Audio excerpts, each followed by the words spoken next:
Well, my greetings to Madam Rajavi and all the attendees at the event. I'm very sorry I'm not there with you, but I certainly promise that I will be visiting Ashraf 3 later this year and looking forward to it. And this is an important event. You know, for decades, the MEK and the NCRI have helped inform everyone outside of Iran on critical subjects like the status of Iran's nuclear weapons and ballistic missile programs, the activities of the Revolutionary Guards, and especially the Quds Force.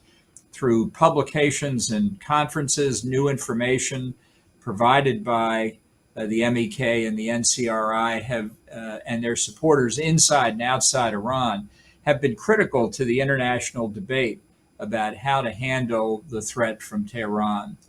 I'm unaware of any material information in all of this publicly released data that has ever been proven to be wrong. And really, the amount of information that's been put out has only troubled the mullahs in Tehran because that is a real threat to their power. You know, this is a critical time for the regime in Tehran and its nuclear and ballistic missile programs. It's my view that the regime is weaker now than at any point since the revolution of 1979. And I think that's been a pattern that's been really growing day by day by day. Many people in the West don't know about the difficulties that the regime is in because reporters often don't leave Tehran. But we can see that the economic hardship, the inflation, high unemployment, and discontent are rampant throughout the countryside among the farmers, the small business people. It's all segments of the population. It's not concentrated among the educated middle class as it was in the urban areas in 2009. Demonstrations led by the MEK and others have made it plain for those with eyes to see that the average Iranians around the country realize that the problem is the regime itself. They also understand how the regime controls so-called elections. Ibrahim Raisi's victory to be president was foreordained by the mullahs. They left nothing to chance this time. But there is a viable alternative. The alternative that the MEK and the NCRI are working inside Iran to create. Here's the key point. U.S. efforts to get back into the Iran nuclear deal have given the regime in Tehran a lifeline, both in terms of political legitimacy and economic security. This alone is directly contrary to American national security interests, as well as those of our allies in the region, and certainly counter to the interests of the people of Iran. In the hands of the Biden administration right now, these negotiations amount to a policy of appeasement, and it will not work. Look at the political legitimacy aspect that this authoritarian regime, which launches terrorist attacks against its neighbors in the region and threatens terrorist attacks around the world, is given a presence on the world stage that it does not deserve and could never earn itself.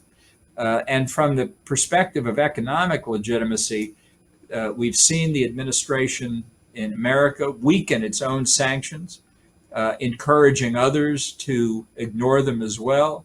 This has been true especially with China, that has benefited from substantial purchases of oil that should never have gone to China, and with the possibility of Chinese investment in the regime's oil infrastructure. We see it as well with government representatives in Moscow negotiating with the Russians to sell them Iranian-produced drones and to consider how to coordinate their activities in the hydrocarbon sector since they're both under sanctions.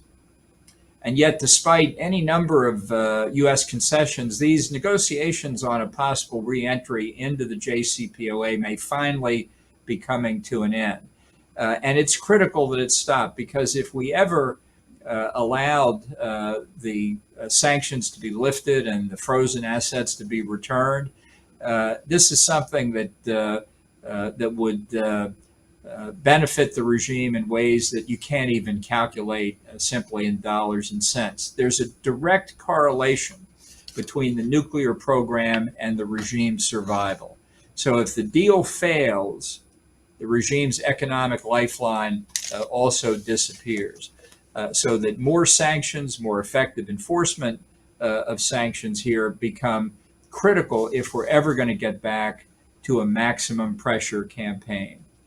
Iran has, the government has two remaining demands that I'm still afraid the Biden administration may give into. One is to commit that no future U.S. government ever re-enters the deal. Now, this is a demand that's simply impossible under America's constitutional structure. But I'm not going to argue the constitutional point here today. I just want to make it clear, not only to the mullahs in Tehran, but to businesses and economic interests all over the world, in Europe and the United States in particular. The first is that every responsible Republican candidate for president has said that if they are elected in 2024, the United States will again withdraw from the nuclear deal. So there's going to be a very short window if politics proceed in the United States the way they appear. But even for those who might think of taking advantage of that short window to do business with the mullahs in Tehran, just want to let them know, and their boards of directors and shareholders should know as well, that we're going to be watching very carefully who tries to slip in and do business if the deal ever comes back into force before it gets canceled again. And for all those businesses who think there may be a short-term profit, I want them to know that their names will be mud for many Americans. Now, the second Iranian deal is they want the Revolutionary Guards taken off the list of foreign terrorist organizations.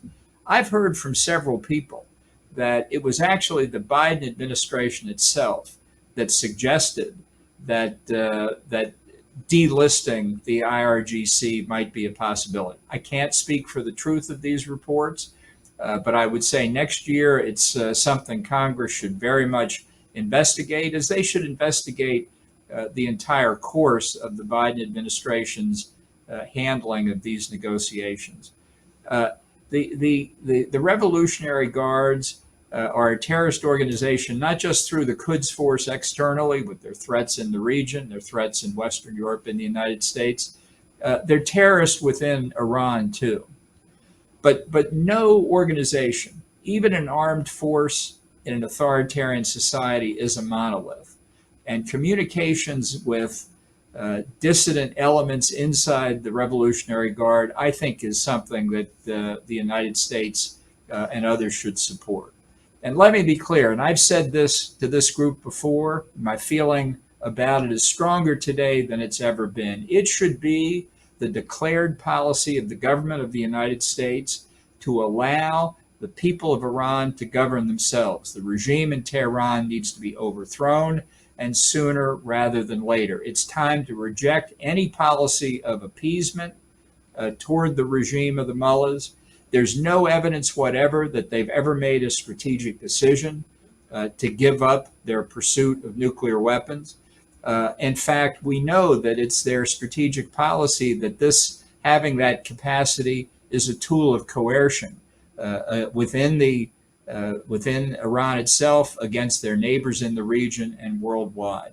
The regime itself is the threat. Its record on nuclear programs, its international terrorism, and domestically cannot be allowed to stand.